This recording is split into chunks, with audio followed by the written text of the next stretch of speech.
Good morning, good morning, good morning.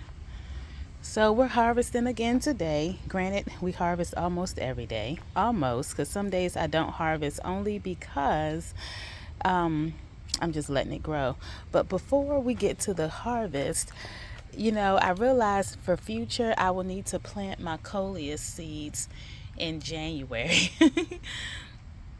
These really won't be ready probably till about the end of July going into August.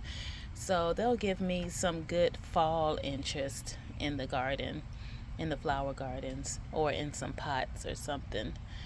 At the same time, I planted some other seeds. These are Shasta daisies.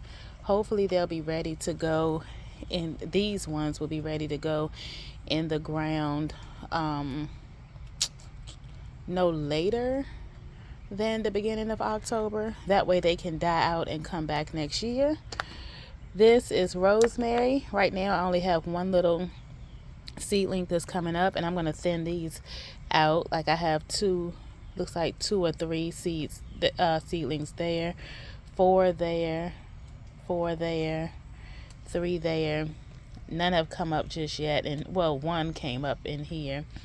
Looks like two in here. So I'll end up thinning those out.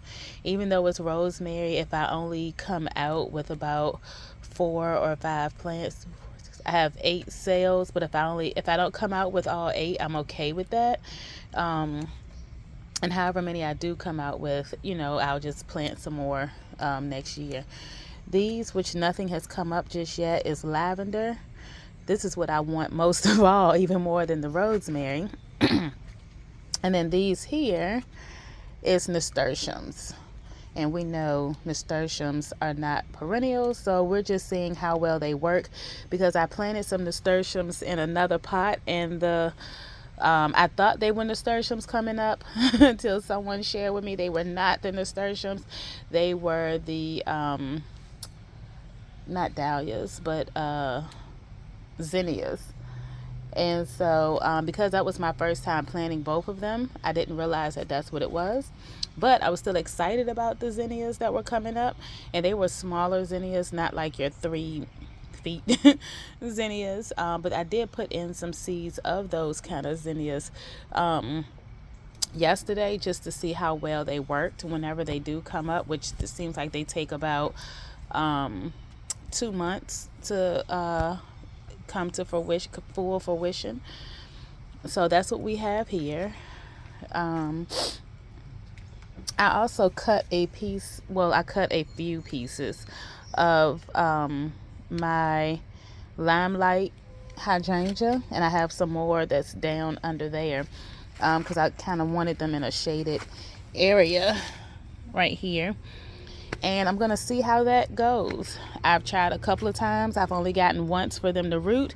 But once I did get it to root and I put it in a little bit bigger pot, because it was so hot, it didn't make it. It literally rooted. It didn't have any flowers or greenery or anything like that on it. It was just roots, which was really weird. Or no, I take that back. It did have leaves and stuff on it. I think that when I put it in the bigger pot, I probably should have cut the leaves and put it in a shaded area, and it would have survived. So I'm learning when it comes to propagating things. Some stuff I have, like house flowers, I've propagated and not had any issues at all. It seems like you just stick those in water.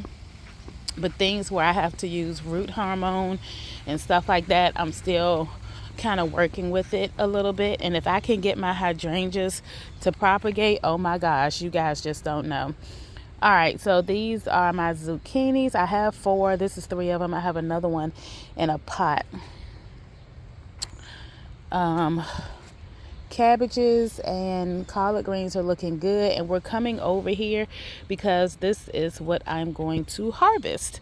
I'm going to rotisserie a whole chicken at some point today, and once I do that, I'm also want to take some more snow peas, and I've already harvested some lettuces as well as some Swiss chard. So I want to get snow peas, and then I think it's my last kohlrabi. I might have one more.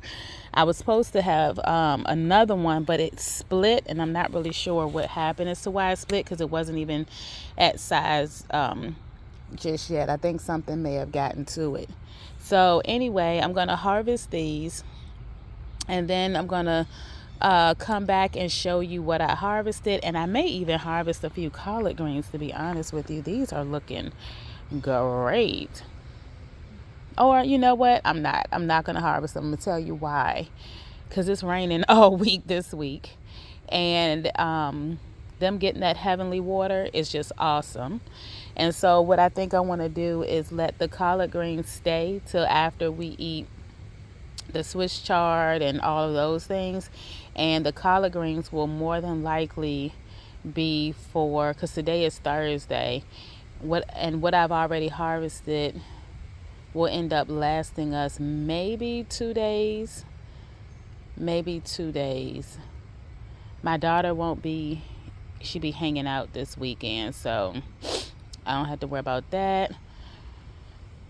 So what I'll probably do is these collard greens, I'll end up picking them once the rain stops and just let them just grow. So I have these here, and then I have 3 more in the bed, you all know, with the cabbages. One of the cabbages I'm really thinking about. I never picked the cabbage that small, and I'm trying my best to really wait, but that one right there, I just want to. So anyway, what I'm going to end up doing is I'm going to show you guys everything I picked at the end. I'm just walking past to show you this cucumber plant again. See, it's growing right on up there, and I know I keep showing you guys because I'm so excited. This one has taken off more than the others, and I cannot remember which one this one is. Now I have 2 or 3 different kind of cucumbers right here. I have the lemon cucumber here, and I have, I think, the straight 8 and a pickling cucumber, and I'm not sure of how many because some of them didn't work out well. Now this is so great because I have my beets inside of here, and I just recently put some new kale inside of here as well. So I'm going to show you. This is my last kohlrabi. I'm gonna let you see this beet over here. Let's get up under there. You see that? Oh! I have another one over there, and then a third one there. I think it's 4 in this area, and then I have some in the area where my broccoli is. Oh, and I did pick some heads of broccoli the other day, and I did not video it, but I didn't pull the broccoli because little small shoots will come on your broccoli, and then you can pick those. Like, I'll give you an example right here. See, I broke this broccoli here, and now I have the little small shoots on the sides that's coming up, and you can pick those and eat those, and they taste awesome. I also wanted to show you one more thing before I got off. You see how big my strawberry leaves have gotten? I'm so excited because that way next year or later on this year, what I probably end up doing before the season is over is taking all of my strawberries and putting them in one green stalk and leaving 1 or 2, what do you call them, 1 or 2 cells on the green stalk. That way I can make sure I can stick my herbs in for next year to keep some of the bugs and stuff away. You know, you see how the little holes is here to keep the bugs and stuff away. This green stalk, I only have 1 in it, and then the other one, I think I have about 4 in it or something like that. So what, and the other thing, because I have runners, you remember we got runners. So in my mind, that's what I want to do, but I may end up digging them up and putting them inside of a, what do you call it? Putting them inside of one of my boxes, because I'll end up with more boxes. So I may end up doing that as well. All right, you guys, I'm going to get off of here before I run out of space just rambling, and I'm going to come back on briefly just to show you a picture of the harvest. Make sure you like, share, and subscribe. So I will talk to you all later, and happy gardening.